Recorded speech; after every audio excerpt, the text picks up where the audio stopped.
இன்றைய நாளுக்கான தேவ வசனம், மனம் திரும்புங்கள், பரலோக ராஜ்யம் சமீபித்திருக்கிறது.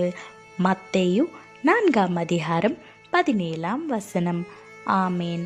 அன்பான சகோதர சகோதரிகளே, தேவனோட வருகை சமீபமாக இருக்குது.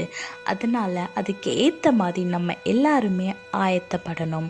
இப்போ நம்ம வாழ்ந்து கொண்டு இருக்கிறது கிருபையின் காலம். நம்ம என்ன பாவம் செஞ்சாலும் தேவனிடத்தில் போய் மன்னிப்பு கேட்கும்போது அவர் மன்னித்து இன்னும் அதிகமாக நம்மளுக்கு கிருபையை கொடுத்து ஒரு குறிப்பிட்ட காலத்தை தந்திருக்காரு.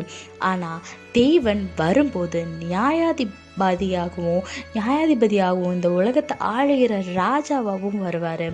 அப்போது நம்ம ஏதாவது நன்மை செஞ்சு நீதிமான்களாக இருந்தால் மட்டும்தான் நிலை நிற்க முடியும். நான் உங்களுக்காக அது செஞ்சேனே இது செஞ்சேனேன்னு எஸ்கேப் ஆக முடியாது. அதனால் அதுக்காக ஆயத்தப்படுத்துங்க, உங்களை நீங்களே தயார்படுத்தி கொள்ளுங்க. பாவமான பழக்கங்களுக்கும் சுபாவங்களுக்கும் விட்டு, அடிமைத்தனங்களுக்கும் விட்டு விலகி தேவனுக்குள்ள இன்னும் அதிகமாக வாங்க.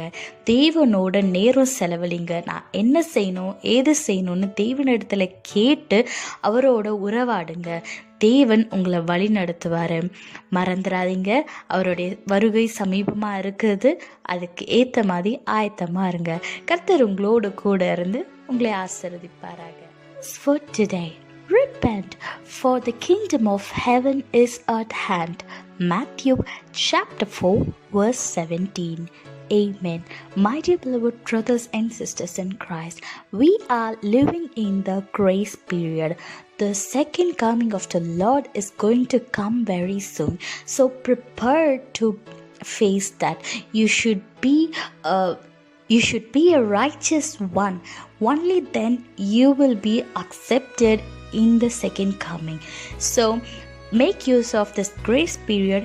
Go to the Lord, ask for forgiveness and ask for His leading.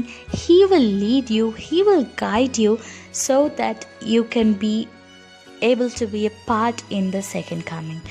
So be prepared and repent. God bless you all. Have a blessed